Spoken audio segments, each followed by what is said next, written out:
नमस्कार दोस्तों, हम बात कर रहे थे वैदिक काल के प्रमुख क्वेश्चंस के बारे में। और पार्ट 1 मैंने इसका पहले ही अपलोड कर दिया है, जिसका लिंक मैंने आपको डिस्क्रिप्शन में नीचे दे दूंगा। तो यहाँ पे दोस्तों हम क्वेश्चंस पे आते हैं। तो यहाँ पहला क्वेश्चन कहता है, वैदिक आर्यों का मुख्य भोजन क्या था?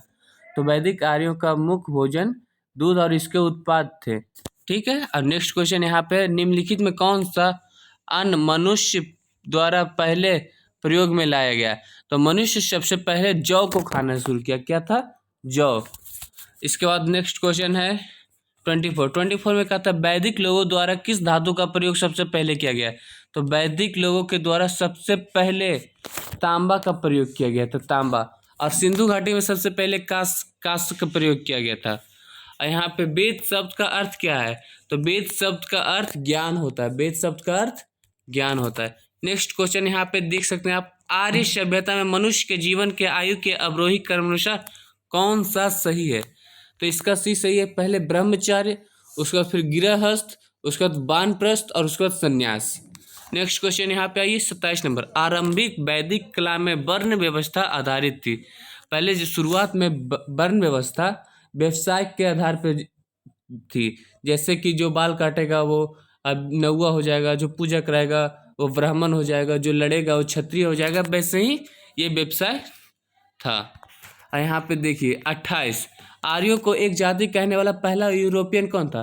तो आर्यों को एक जाति कहने वाला पहला यूरोपियन मैक्स मूलर था। और इसके बाद नेक्स्ट क्वेश्चन, आर्यन जनजातियों की प्राचीनतम बस्ती कहाँ है? तो आर्यन जनजातियों की प्राचीनतम बस्ती सप्त सिंधु में है। नेक्स्ट क्वेश्चन, उपनिषद क्या है? तो उपनिषद एक हिंदू दर्शन का सूत्र है। मतलब उपनिषद हिंदू दर्शन को दर्शाता है। नेक्स्ट क्वेश्चन, रामायण के रचयिता कौन है? ये तो आप सभी को पता ही होगा कि रामायण की रचयिता वाल्मीकि हैं, वाल्मीकि। नेक्स्ट क्वेश्चन, रामायण में कितने कांड है? तो रामायण में कुल 7 कांड है। पहला बाल कांड, फिर अयोध्या कांड, उसके बाद अरण्य कांड, फिर किष्किंधा कांड, फिर सुंदर कांड, और उसके बाद फिर लंका कांड जिसको युद्ध कांड भी कहा जाता है, और अंत में उत्तर कांड। महाभारत के रचयिता कौन थे? तो महाभारत के रचयिता वेद व्यास हैं। नेक्स्ट क्वेश्चन, अर्थव्यवस्था का रचयिता कौन है? तो अर्थव्यवस्था का रचयिता कौटिल्य हैं, जिन्हें हम चाणक्य के नाम से भी जानते हैं। मेघदूत के रचयिता कौन है? तो मेघदूत के रचयिता कालिदास हैं। कालिदास की प्रथम रचना क्या था? तो कालिदास की प्रथम रचना ऋतु संहार था। 37, ऋग्वेद के रचनाकार कौन है? तो ऋग्वेद के रचनाकार धन्वंतरी हैं। कौन? धन्वंतरी। नेक्स्ट क्वेश्चन, यजुर्वेद के रचनाकार कौन है? तो यजुर्वेद के रचनाकार विश्वामित्र हैं। कौन? विश्वामित्र। सामवेद के रचनाकार कौन है? तो सामवेद के रचनाकार भरत मुनि हैं। कौन? भरत मुनि। अथर्ववेद के रचनाकार कौन है? तो अथर्ववेद के रचनाकार खुद विश्वकर्मा हैं, जिन्हें हम विश्वकर्मा भगवान के नाम से भी जानते हैं। वेदों के टीकाओं को क्या कहते हैं? तो वेदों के टीकाओं को ब्राह्मण ग्रंथ कहते हैं। क्या? ब्राह्मण ग्रंथ। उसके बाद 42 नंबर क्वेश्चन, ऋग वैदिक काल में सबसे प्रतापी देवता कौन था? तो ऋग वैदिक काल में सबसे प्रतापी देवता इंद्र था। उस समय इंद्र देव की ही पूजा किया जाता था। सर्वप्रथम कर लगाने की प्रथा किस काल से शुरू हुई थी? कर लगाने की प्रथा उत्तर वैदिक काल से शुरू हुई थी। ऋग वैदिक में कोई कर नहीं लगता था। 44, अथर्ववेद को अन्य नाम से क्या अन्य नाम से जाना जाता था? तो अथर्ववेद को ब्राह्मण वेद भी कहा जाता था। क्या? ब्राह्मण वेद।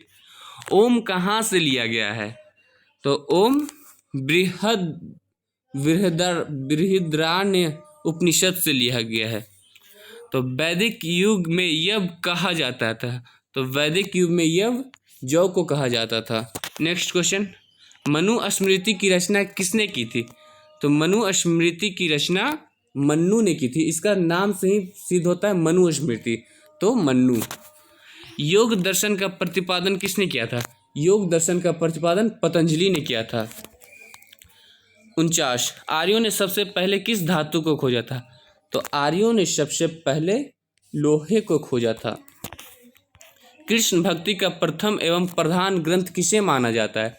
तो कृष्ण भक्ति का प्रथम एवं प्रधान ग्रंथ श्री भगवत गीता को माना जाता है। भगवत गीता सबसे पवित्र पुस्तक माना जाता है हिंदुओं में। 51 और लास्ट क्वेश्चन, ऋग्वेद में अघन्य शब्द का प्रयोग किस पशु के लिए किया गया है? तो ऋग्वेद में अघन्य शब्द गाय के लिए किया गया है।